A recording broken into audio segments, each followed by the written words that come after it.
मर्द इखलाकी तौर पे इतना गिर गया, वो कहता है जी मुझे बच्चा चाहिए। मैं लोगों को, रिश्तेदारों को बताऊं कि मेरे में कोई नक्स नहीं है, मेरी बीवी तो हामला हो गई है, वो अपने साथ लेके आता है मर्द को कि मैडम जी ऐदा सैंपल ले लो। इनफर्टिलिटी पे गलत हाथों से वो गलत ऑपरेशन करवा लेते हैं। को एजुकेशन के हवाले से आप क्या कहना चाहती हैं? हमारा दीन इस बात की इजाजत नहीं देता। जितनी इखलाकी बेरारवी का शिकार हमारी जनरेशन हो गई है, हमें तो फौरन स्टॉप कर देना चाहिए को एजुकेशन। ड्राइवर्स के साथ भी ताल्लुकात आजकल जो है वो बनाए जा रहे हैं। इतना कुछ हो गया और माँ बाप बेखबर रहे, ये कैसे हो सकता है कि वो रातों को गायब है या दिन को गायब है, या कॉलेज में भी नहीं जाके देखा कि वो क्या कर रही है, वो जिनसी ताल्लुकात किससे कर रही है, वो पैसे कहाँ बेच रही है, वो बालियां। ये इतने बेखबर माँ बाप थे। नौकर इतना इन था कि वो उनके बेडरूम में बैठ के उनकी अपनी निजी गुफ्तगू भी सुनता होता। ग्रिल काट के वो पीछे से आए हैं और वो कैश तकरीबन कितना था? कोई 3-4। अस्सलाम वालेकुम to everyone, this is me Arsalan and welcome to another podcast. नाज़रीन, मेरे साथ मौजूद है डॉक्टर स्मीना हक साहिबा। अक्सर औकात मेरे साथ पॉडकास्ट करते हैं, किसी तारुफ के मोहताज नहीं है। तो आज हम इनके साथ बात करेंगे डिफरेंट टॉपिक्स पर, और ऐसे टॉपिक्स जिसके हवाले से बहुत से मर्द और ख़वातीन जानना चाहती हैं, और उस हवाले से हमें इंफॉर्मेशन और नॉलेज भी होना चाहिए। आया कि हम अपनी ज़िंदगी के अंदर बहुत से ऐसे वाक़यात देखते हैं, बहुत से ऐसे मामलात देखते हैं कि जिससे हम सीखते नहीं हैं, जबकि कुछ ऐसे भी वाक़यात होते हैं कि जो हमें हमेशा के लिए सिखा कर चले जाते हैं। सो आज की पॉडकास्ट में डॉक्टर स्मीना हक साहिबा से डिफरेंट टॉपिक्स पर बात करेंगे और जानेंगे कि इस हवाले से वो क्या कहते हैं। अस्सलाम वालेकुम। वालेकुम अस्सलाम। डॉक्टर साहिबा कैसी हैं आप? अल्लाह का शुक्र। अच्छा डॉक्टर साहिबा, आज के पॉडकास्ट में हम कोई डिफरेंट टॉपिक्स पर बात करेंगे, लेकिन उससे पहले मैं वो आपसे डिस्कस करना चाहता हूँ जो आपने मुझे थोड़ी देर पहले बताया कि आपके रिलेटिव्स के अंदर जो है वो एक मुलाजिम जो कि गुज़िश्ता कई साल से घर में काम कर रहा था, एतमाद था, सब कुछ था और इतना ट्रस्ट था, उसके बावजूद वो बहुत बड़ी एक रकम लेकर वो फ़रार हो गया, उसने चोरी की है। तो जब भी कोई मुलाजिम रखते हैं घर में, तो किन बातों का ख़्याल रखना चाहिए, क्योंकि आप लोग तो इससे गुज़रे हैं और आपको बड़ी अच्छी तरीके से इसका अंदाज़ा हो चुका होगा। हाँ जी, वो बड़ा अनफॉर्चुनेट ये इवेंट हो गया। और बहुत देर से तो वो मुलाजिम नहीं था, कोई 1.5 साल से 1.5 साल से, मौजूद था। ठीक तो है। वो किसी एतबार वाले बंदे ने कहा कि मेरे गांव का है, और इस तरह करके आजकल मुलाजिम भी नहीं मिलते, तो उन्होंने कहा कि हमारे एतबार के बंदे ने रखवाया है, तो चले हम इसको रख लेते हैं। अब वो बिज़नेस कम्युनिटी से ताल्लुक़ रखते हैं, उनके पास घर में कैश और चीज़ें और इस किस्म का। अब वो वो लड़का था जिसने वारदात की, वो बाकी मुलाज़िमों की कॉन्वर्सेशन सुनाता था इनको, हैक करता था फ़ोन। वो इतना मास्टरमाइंड था कि वो मालिकान को उसने बाकी मुलाज़िमीन की वो जो है गुफ्तगू, वो भेजी रिकॉर्ड करके। ठीक है। उनके फ़ोन हैक किए, और उसके बाद और उनमें किसी मुलाजिम का मुलाजिमा से कोई इश्क चल रहा था, उन्होंने उनको भी निकाला। उसके बाद फिर कोई और भी उन्होंने मामलात थे, तो सबके वो जो अगेंस्ट किया मालिकान अगेंस्ट किया मालिकान को, जो उनके लॉयल थे लोग, उनको निकालने की कोशिश की। और उसके बाद वो जो मियाँ बीवी थे, उन्होंने कहा कि अगर ये मुलाजमों के फ़ोन हैक कर रहा है, ये तो हमारी बातें भी सुनता होगा। तो वो अभी सोच ही रहे थे कि इसको हम निकाल दें। ठीक है। अच्छा, वो उसने यकीनन हैक किए हुए थे, क्योंकि जिस दिन वो कैश आया घर में, वो अगले दिन वो कैश पेमेंट्स के लिए निकलने वाला था। ठीक है। अब उसने डेफिनेटली वो फ़ोन हैक किए, उसमें से सुना कि यहाँ घर में कैश पड़ा हुआ है, और वो इत्तेफाक से वो दूसरे शहर में भी जाना था उन्होंने ओवरनाइट। उसको मौका मिल गया, और उसने पीछे से वो जाके उनकी वो सारी ग्रिल्स तोड़ी, उसको पूरी रात मिल गई। वो अपना साथी भी उसने, वो 2 मुलाजिम पुराने तो उसने एक्सपेल करवा दिए। फिर उसने कहा जी वो एतबार भी ले लिया कि मैंने देखें आपका ये किया है, और उसने फिर अपनी मर्ज़ी का एक दोस्त बुलवाया कि जी ये नौकरी ढूंढ रहा है, बड़ा अच्छा आदमी है, और वो उसको साथी भी मिल गया। रात के वक्त कोई था भी नहीं, और उन्होंने वो पीछे से ग्रिल काटी। काफ़ी टाइम लगा होगा उनको काटने में। ग्रिल काट के वो पीछे से आए हैं, और वो कैश निकाल के ले गए। कैश तकरीबन कितना था? कोई 3-4 मिलियन। 3-4 मिलियन। और ये प्लानिंग तकरीबन गुज़िश्ता कितने माह से काफ़ी आपको महीनों से वो प्लानिंग कर रहा था। उसको मौका नहीं मिल रहा था, अकेला टाइम नहीं मिल रहा था। तो वो जैसे ही उसको मिला, तो मेरा मशवरा ये है कि मुलाजमीन बहुत जाने पहचाने जो है ना वो रखने चाहिए। ठीक है। आप मुलाजमीन के बगैर गुजारा कर लें, लेकिन ये है कि दूसरी बात ये है कि घरों के अंदर मुलाजमीन को ना आने दें। घरों के अंदर बच्चों की बातें और इधर उधर की बातें, वो पुराने एक मैं आपको एक और हमारे जानने वाले थे, वो नौकर इतना इन था कि वो उनके बेडरूम में बैठ के उनकी अपनी निजी गुफ्तगू भी सुनता होता था। तो इसलिए उसने फिर वो लड़की का जहेज था, वो थोड़ी देर के लिए उसको ही रखवाला बना के वो कहीं गाँव गए या कहाँ गए, तो उसने पूरा वो जहेज उसका गायब कर दिया। तो मोहल्ले वाले कहते हैं कि बाहर वैगन खड़ी थी और चीज़ें डल रही थी उसमें, तो हमने इससे पूछा, उसने कहा जी वो मेरी ड्यूटी लगा के गए हैं, मैंने एक चीज़ उनके घर से तो कुछ चीज़ें कहीं पहुँचानी है। ठीक तो है। मोहल्ले वालों ने देखा कि वो वैगन भर रही है चीज़ों से, और लेकिन वो बड़ी दीदा दिलेरी के साथ वो दीदा दिलेरी के साथ वो लेके गया। तो इसलिए बहुत केयरफुल रहने की ज़रूरत है। मुलाजमीन के बगैर गुजारा भी नहीं है, लेकिन उनको अपनी निजी अपने बेडरूम में तो बिल्कुल ना आने दें। अपनी मौजूदगी में वहाँ से सफाई कराएं, या ख़वातीन खुद अपने बेडरूम्स के अंदर, लाउंजेस के अंदर, अपनी पर्सनल जगह जहाँ बैठ के आप लोग गुफ्तगू करते हैं उनके सामने कोई गुफ्तगू ना करें। ड्राइवर के सामने, गाड़ी में कोई गुफ्तगू ना करें।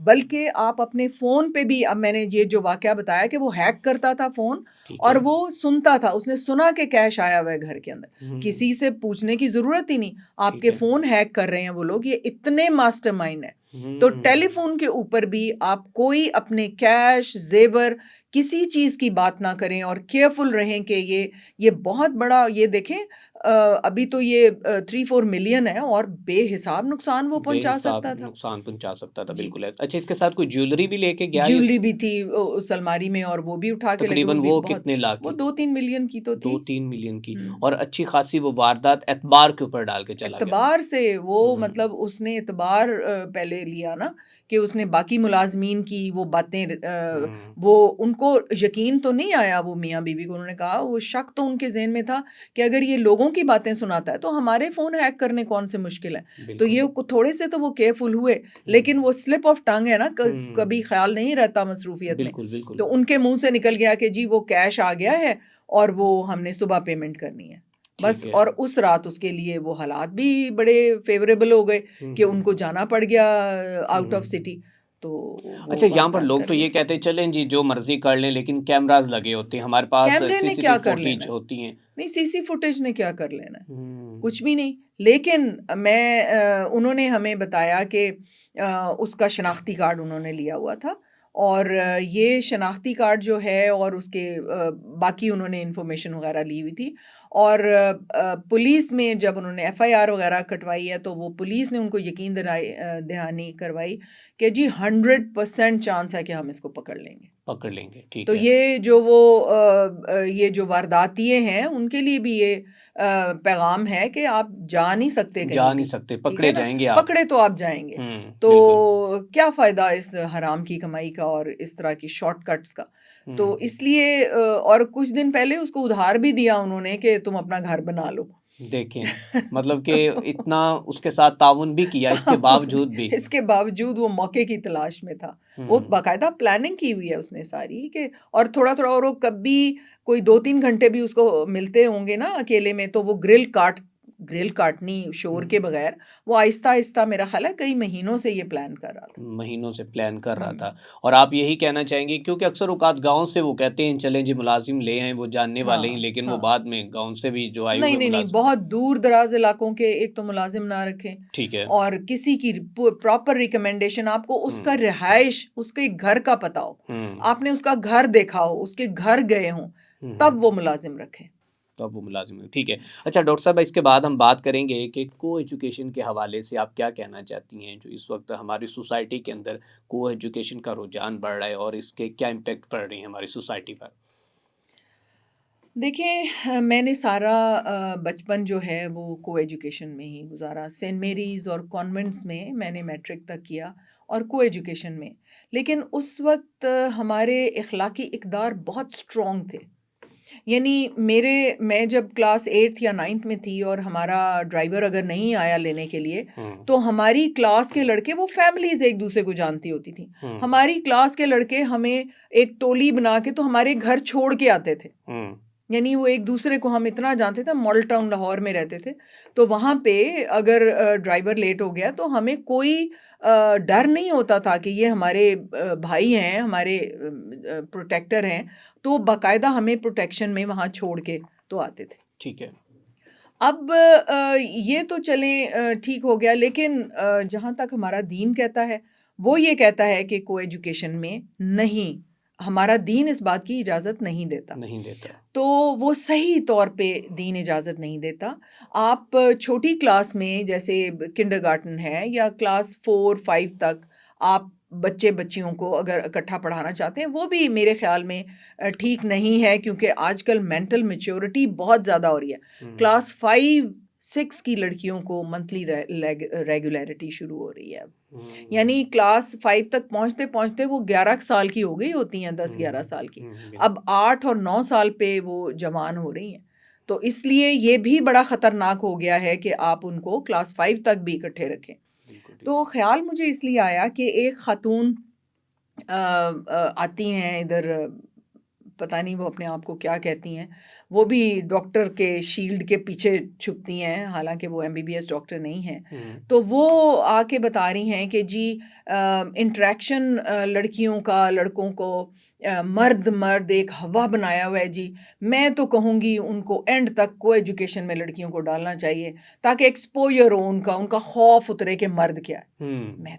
मैं थोड़ी देर के लिए ना घूम गई कि ये क्या एडवोकेट कर रही है, ये दीन से दूरी, और फिर ये चैनल्स कैसे लोगों को प्रमोट कर रहे हैं कि आप अगर ये हमारे शुरू में जैसे क्रिश्चियंस थे, हमारा इन्फ्लुएंस था, ब्रिटिश कॉलोनी थे ना हम, तो ये सेंट मेरीज और कॉन्वेंट्स और ये उनकी बाकियात थे जिनके अंदर को एजुकेशन मैट्रिक तक मौजूद रहती थी, लेकिन वो बड़े ऑर्गेनाइज थे, वो बड़े डिसिप्लिन्ड थे और वो हर चीज़ का ध्यान रखते थे।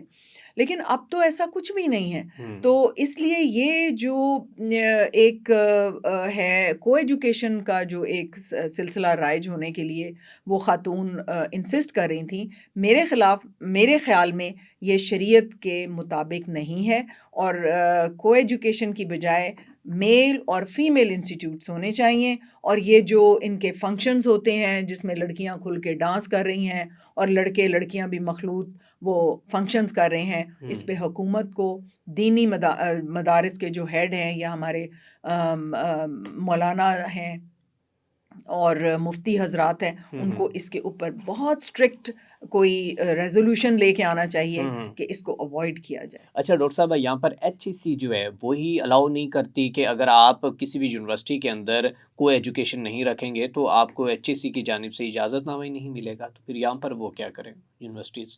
बस यही है ना, हम किस नहज पे पहुंच गए हैं और हम अपनी कौम को अपनी किधर लेके जा रहे हैं, यंग जनरेशन को। जब तक मैं थी, मुझे तो को एजुकेशन में कोई नज़र नहीं आता था, लेकिन जितनी अखलाकी बेरारवी का शिकार हमारी जनरेशन हो गई है, हमें तो फ़ौरन स्टॉप कर देना चाहिए को एजुकेशन को। ठीक है। अच्छा, यहाँ पर मामला रुका नहीं को एजुकेशन में। एक तो जो क्लास फेलोज़ के साथ लड़कों के लड़कियों के ताल्लुकात हैं, वो भी आगे एक मैं आपके साथ वाक़या शेयर करूँगा, इसके ऊपर भी डिबेट करेंगे।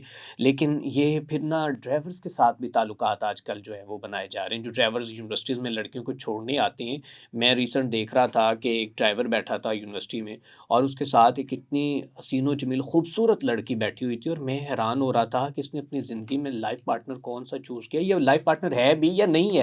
लेकिन जब से वो 2-3 साल के साथ में उसके साथ अपनी टाइम गुजार रही है, तो उसके साथ वो आती भी है, साथ बैठती भी है, तो ये चीज़ें बहुत ज़्यादा चल रही हैं। तो इसके बारे में आप क्या कहना चाहेंगी? इसके बारे में तो मैं एक ही बात कहूँगी कि हम इंसान हैं, हम जानवर तो नहीं हैं। ये तो जानवरों की तरीका है कि आपको एक मेट सड़क पे मिल गया, कोई स्ट्रीट में बिच को डॉग मिल गया, और मेल शी कैट को ही कैट मिल गया। तो ये तो हम जानवरों की तरह हो गए फिर। वो जो इंसान है जो एक बहुत इखलाकी इक़दार में हम हैं तो एनिमल्स, लेकिन हम तो बहुत ज़्यादा सिविलाइज्ड एनिमल्स हैं ना हमने। और दीन ने तो हमें बहुत ज़्यादा तरीके से रहना सिखाया है, अपने आप को कंट्रोल करके। और ये इंसानी इक़दार जो हैं, उनके अंदर रहते हुए हम अपना सारा माशरा तश्कील देते हैं। तो ये किस तरह हम जानवरों की तरह बिहेव कर रहे हैं? तो ये तो फिर एनिमल इंस्टिंक्ट्स है ना, कि हमारा नफ्स जो है हमारे कंट्रोल में ही नहीं है। अच्छा डॉक्टर साहब, अक्सर आप बताती हैं कि गुड टच बैड टच का बच्चों को पता होना चाहिए, जबकि मेरे ख़्याल में जो लड़कियां हैं, जहाँ तक इनको इतना एजुकेट नहीं होती, या मामला क्या, ये इतनी ये भोली भाली होती हैं कि हर शख्स के ऊपर ट्रस्ट कर बैठती हैं। तो आप इनको क्या पैगाम देना चाहेंगी कि ये जब भी किसी लड़के के साथ ताल्लुकात कायम करती हैं, या उसको अपना दोस्त बनाती है, उसके साथ बहुत क्लोज़ होती हैं, तो किन चीज़ों का इन्हें ख़ास ख़्याल रखना चाहिए? क्लोज होती हैं और दोस्त बनाती हैं, हुँ। ये इधर से ही ये तो गलत बात है। बिल्कुल। ये कहाँ का माशरा है? वो हम कहते हैं ना, इकट्ठे प्रोजेक्ट कर रहे हैं, थीसिस इकट्ठे हुँ, कर रहे हैं, तो हुँ। यूनिवर्सिटीज़ की बात कर रहा हूँ चलें, तो हम हाँ। भी करते होते थे, लेकिन वो एक डिस्टेंस के साथ होता था। हुँ, एक दीवार, अंदर इनविज़िबल दीवार होती थी, जिसके अंदर बैठ के हम भी प्रोजेक्ट्स करते थे, और भी लोग करते हैं। लेकिन एक एक इक़दार के साथ, अगर आप इख़लाक़ी तौर पे अपने आप को गिरा के किसी के सामने, वो तो आपका फ़ायदा उठाएगा। हुँ, वो तो आपने एक्सपोज़ कर दिया ना अपने आप। एक दीवार बनाएँ अपने अख़लाक़ी इक़दार की, अपनी हेल्दी बाउंड्रीज़ बनाएँ। उस बाउंड्री को ट्रांसग्रेस या ट्रेसपास कोई ना कर सके। ये लड़कियों को चाहिए, लड़कों को भी चाहिए। हो सकता है कोई लड़की एडवांस कर रही हो। आप अपनी बाउंड्रीज़ बनाएँ कि भई बीबी, मैं मेरी नज़रें नीची करने का अल्लाह ने मुझे दिया है।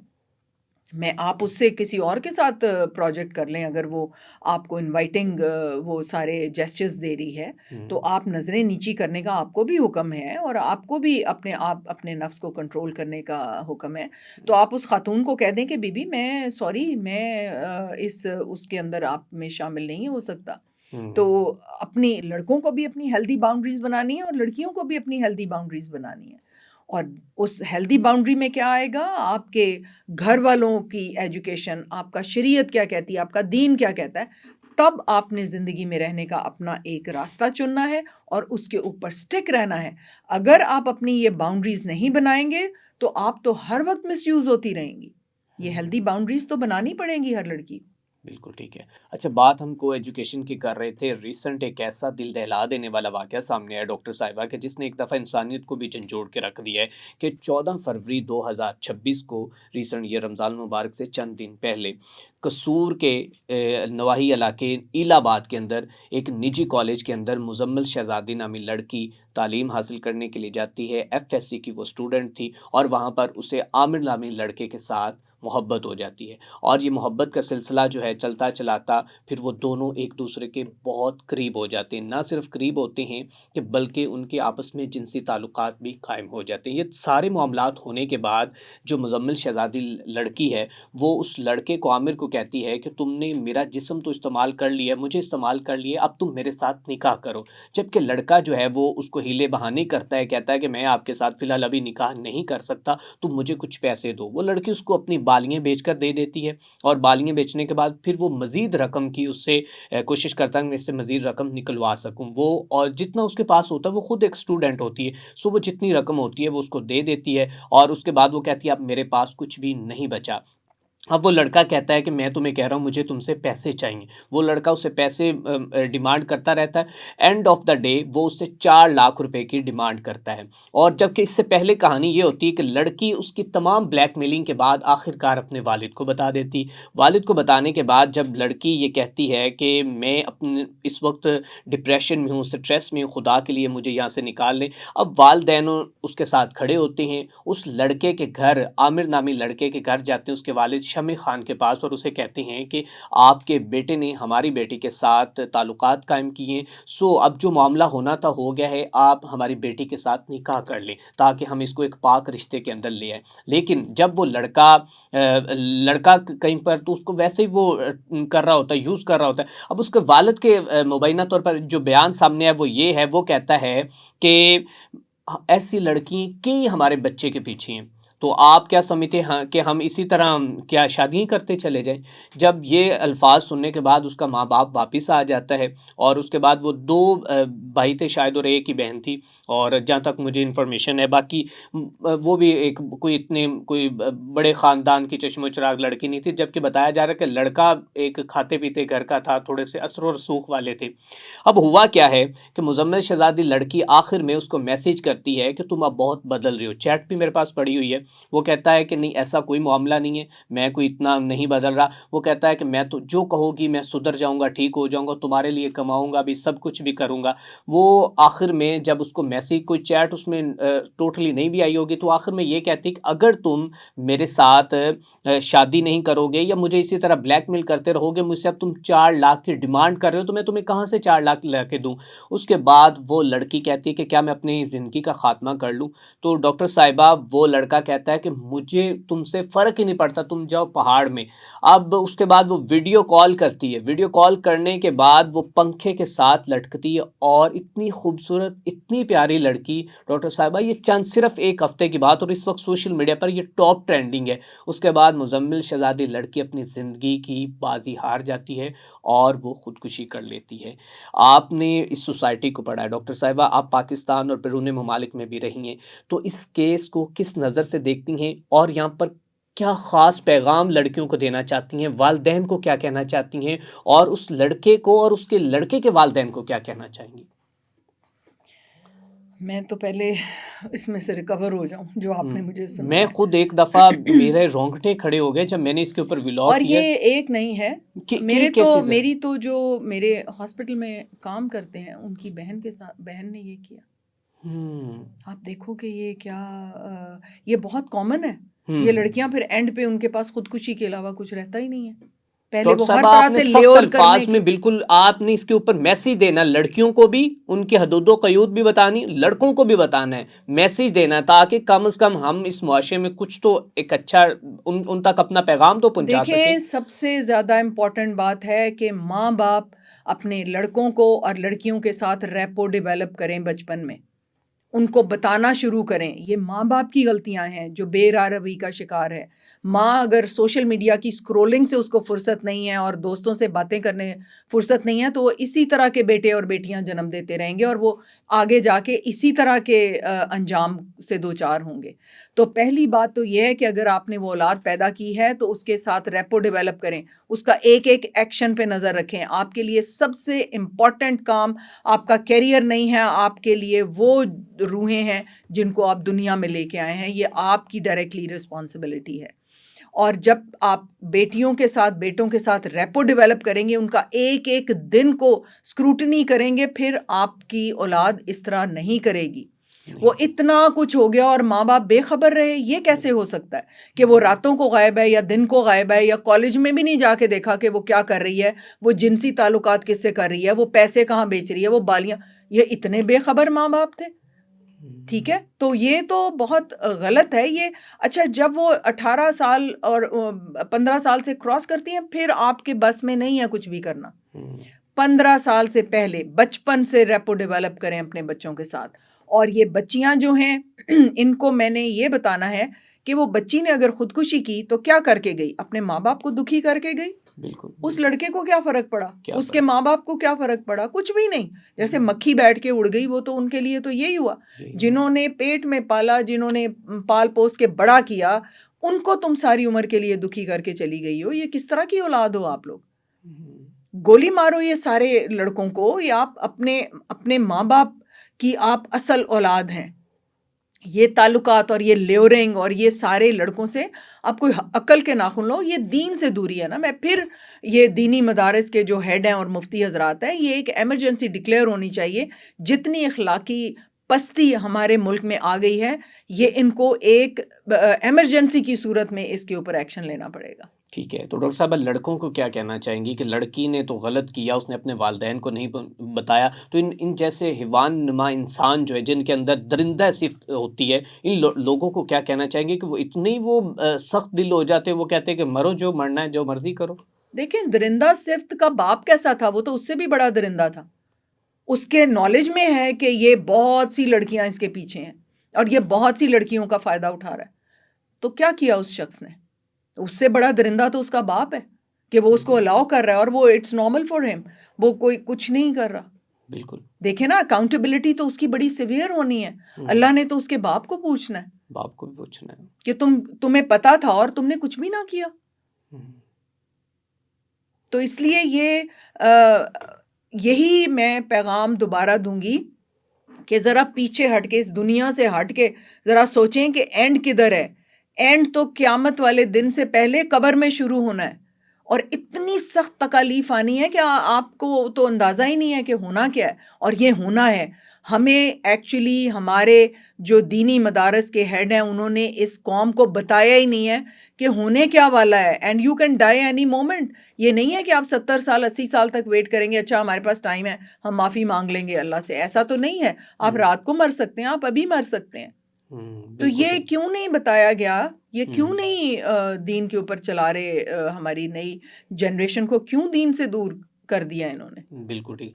अच्छा डॉक्टर साहब, इसके बाद सवाल ये है कि दूसरी शादी का जो ट्रेंड है वो भी अब काफ़ी हद तक चल पड़ा है। बहुत से जो नौजवान हैं, लड़के जो हैं, मर्द हज़रात ख़ास तौर पे, वो कहते हैं कि जी चलें अब पहली शादी तो वो वहाँ पे दिल नहीं बहलता तो वो दूसरी के पीछे निकल जाते हैं। याद हो आपको कि 1 महीना पहले हमने डिस्कस किया था, पाकिस्तान के एक ऑलराउंडर अमाद वसीम है, बड़े फेमस, और उन्होंने अपनी बीवी को तलाक दे दी और तलाक देने के बाद उन्होंने सोशल मीडिया पर पैगाम ये दिया कि मेरी ये अपनी निजी लाइफ थी, खुदा के लिए इसको कभी भी आप डिस्कस ना करें, ना ही मेरे बच्चों को, ना ही मुझे। उसके बाद उसकी बेगम ने ये कहा कि इसके फ़लाँ लड़की के साथ ताल्लुकात थे और नायला राजा के साथ इसके ताल्लुकात है, जबकि नायला राजा मैदान में आती है और वह कहती है कि ख़बरदार आपने मेरे ऊपर इल्ज़ामात लगाए तो। अब भी 2 से 3 2 महीने भी नहीं गुजरे डॉक्टर साहिबा, सिर्फ एक आई थिंक 1.5 महीना गुजरा है और उसके बाद वही अमाद वसीम जिसने अपनी 2 से 3 बच्चों के साथ अपनी बेगम को तलाक दी और तलाक देने के बाद नायला राजा के साथ शादी कर ली, निकाह कर लिया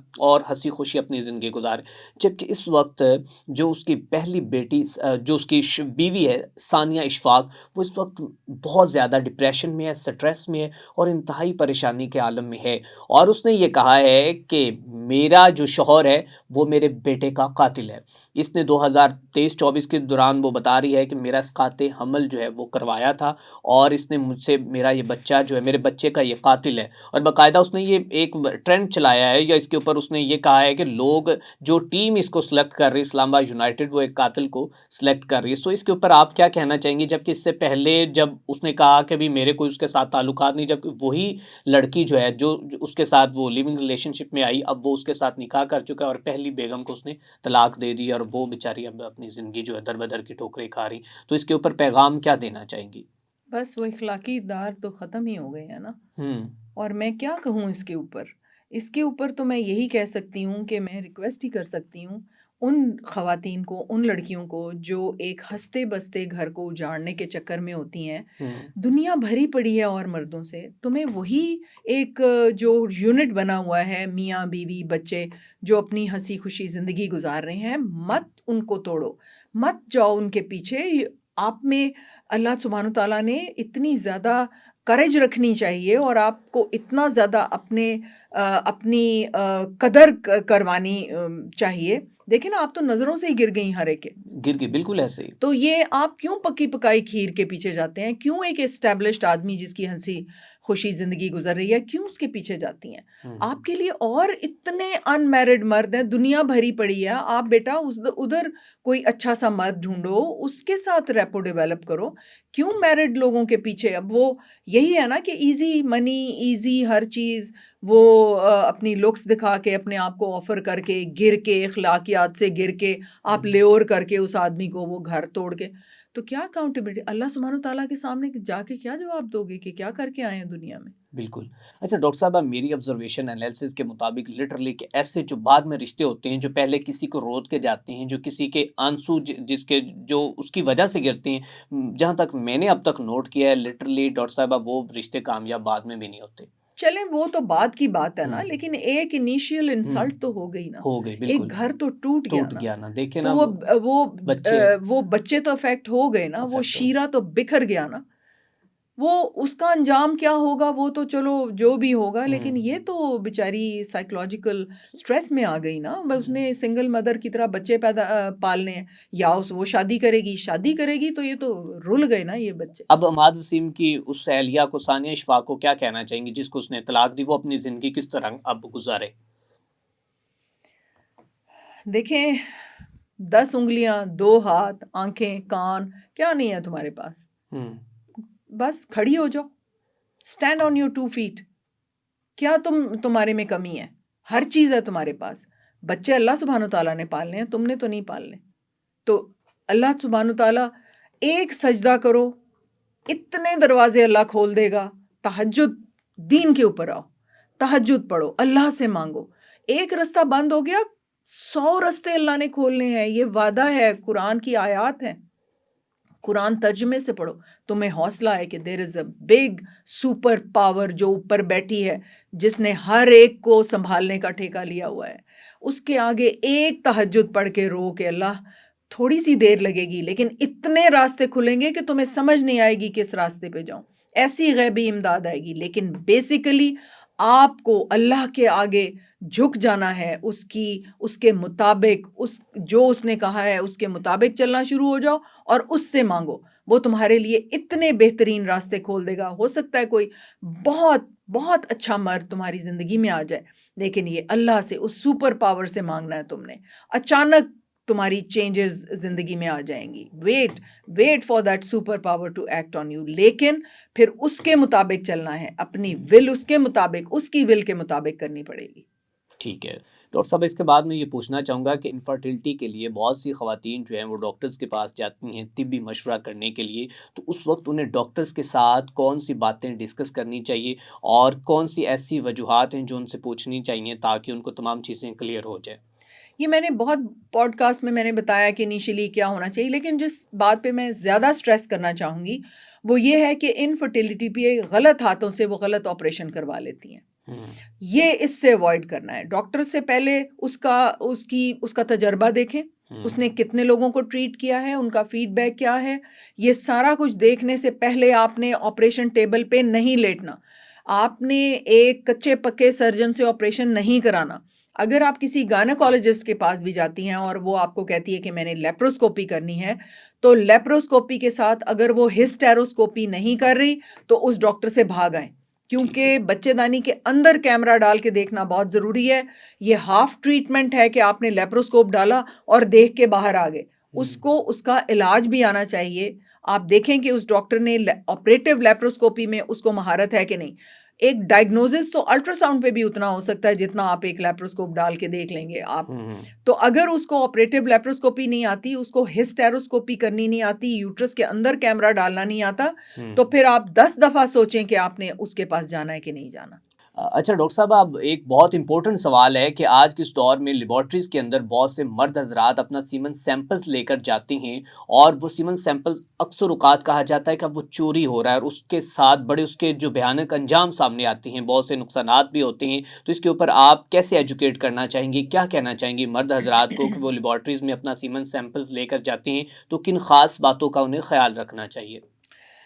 अरसलान, ये तो मुझे भी नहीं पता था जब तक कि एक ख़ातून मेरे पास नहीं आई। मैंने उसकी ऑडियो रिकॉर्ड की हुई है, मैंने वीडियो रिकॉर्ड की हुई है। ठीक है। अच्छा, वो मेरी एक रेगुलर पेशेंट थी और उसका मैंने लेप्रोस्कोपी की, उसका फाइब्रॉइड था, उसका मैंने इलाज किया और उसके बाद उसके हस्बैंड का काउंट जो था वो इतना था कि हम आईयूआई से उसको प्रेगनेंसी करा दें। लेकिन वो अनकंट्रोल्ड डायबिटीज़ में था और आहिस्ता आहिस्ता आहिस्ता हमारे देखते देखते उसका स्पर्म काउंट 1 मिलियन रह गया।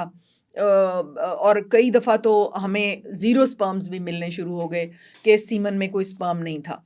अब वो अफ़ोर्ड नहीं कर सकते थे टेस्ट ट्यूब बेबी। मैंने उसको कहा कि तुम अपने ख़ावंद को मनाओ कि टेस्ट ट्यूब। उसने कहा जी हम अफ़ोर्ड नहीं कर सकते। उसके बाद कुछ अरसे के बाद वो मेरे पास आई और मुझे कहती है, डॉक्टर साहिबा, मेरे महल्ले दी एक औरत ने मैनू कहा कि फलां जिहड़ी दाई है ना या कोई LHV है, ਉਹਦੇ ਕੋਲ चलो ते ਤੁਹਾਡਾ इलाज ਉਹਦੇ ਕੋਲ है। हम्म अच्छा, मैंने कहा तुम फिर गई उधर? कहती है हाँ डॉक्टर साहबा मैं ਉਹਦੀ क्लिनिक ਤੇ गई, अजीब ਜਿਹਾ ਉਹਦਾ ਖੌਫਨਾਕ ਜਿਹਾ क्लिनिक ਸੀ। अंदर वाड़ के मैनू लै गई और मैनू कहन लगी कि ਤੈਨੂੰ बच्चा हो जाएगा।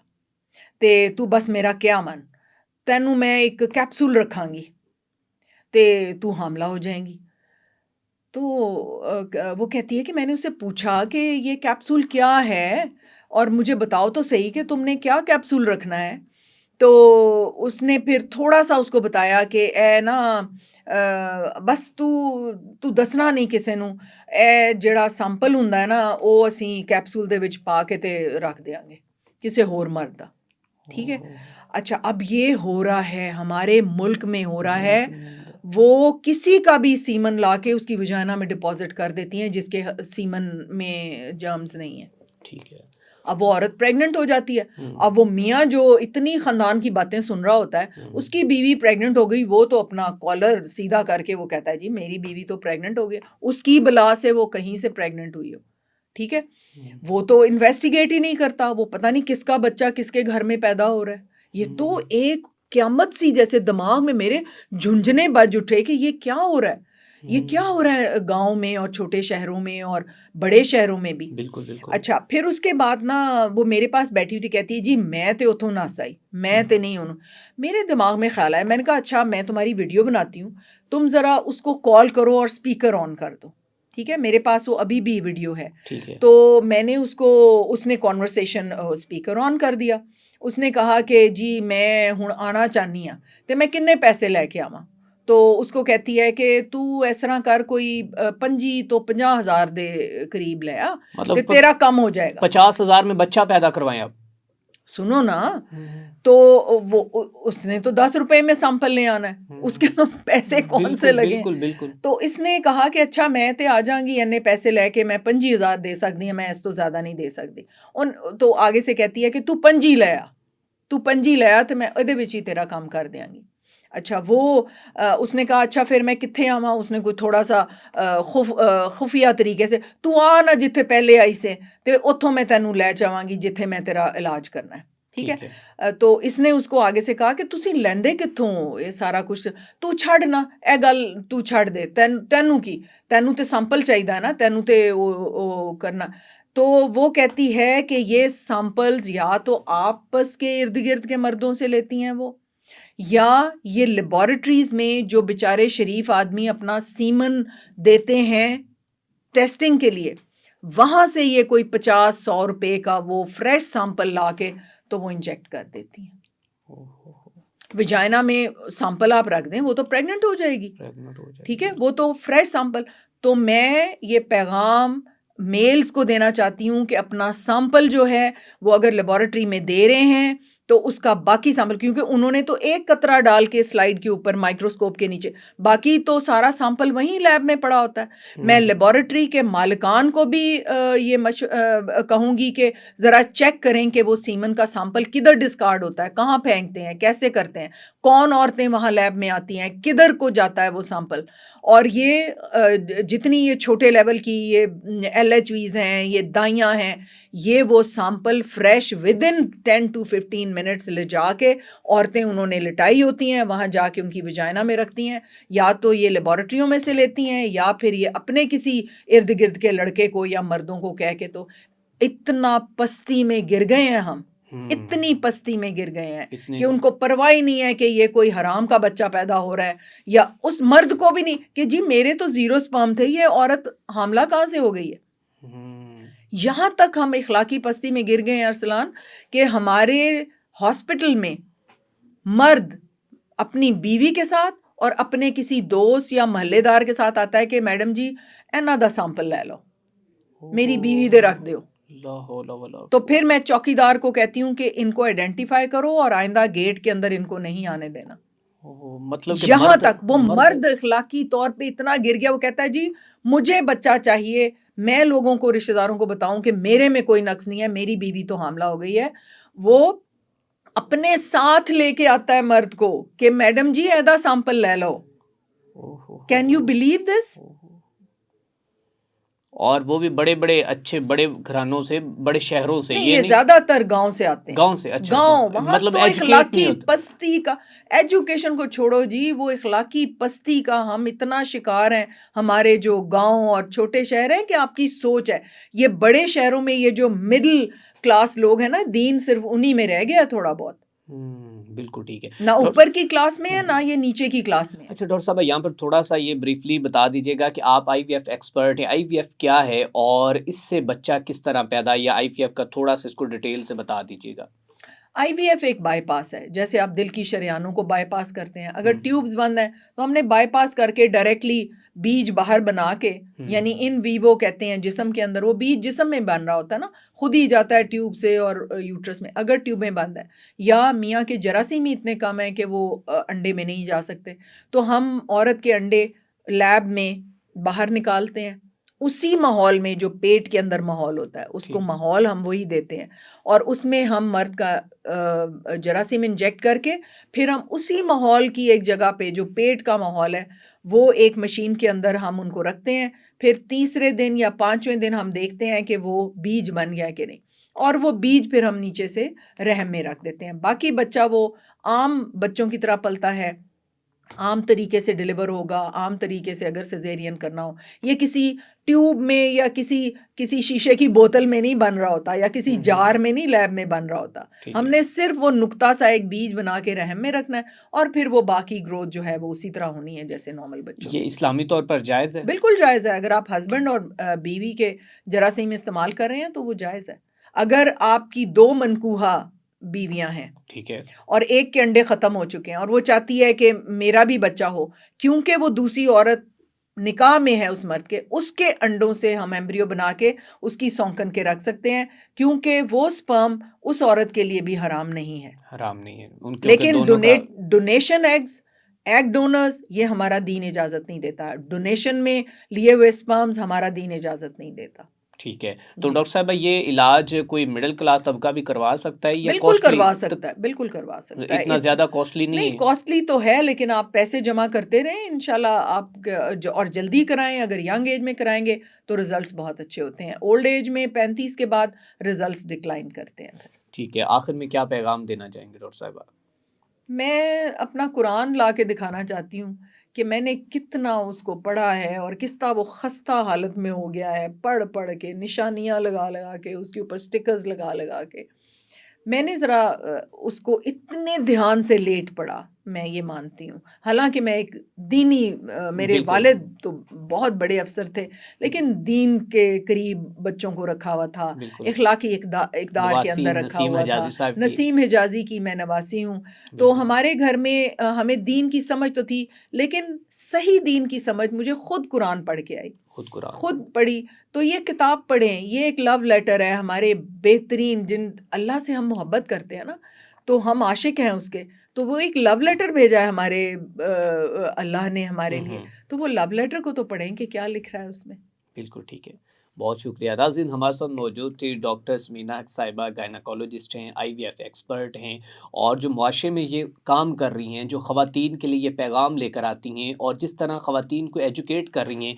और सबसे बड़ी बात जो मैं यहाँ पे बताना चाहता हूँ कि लिटरली जब भी डॉक्टर साहिबा को बुलाया है, फ्री ऑफ कॉस्ट आती हैं, अपनी गाड़ी पर आती हैं और अपना इंतहाई कीमती टाइम निकाल कर, अपने क्लिनिक का टाइम छोड़ कर ये आती हैं।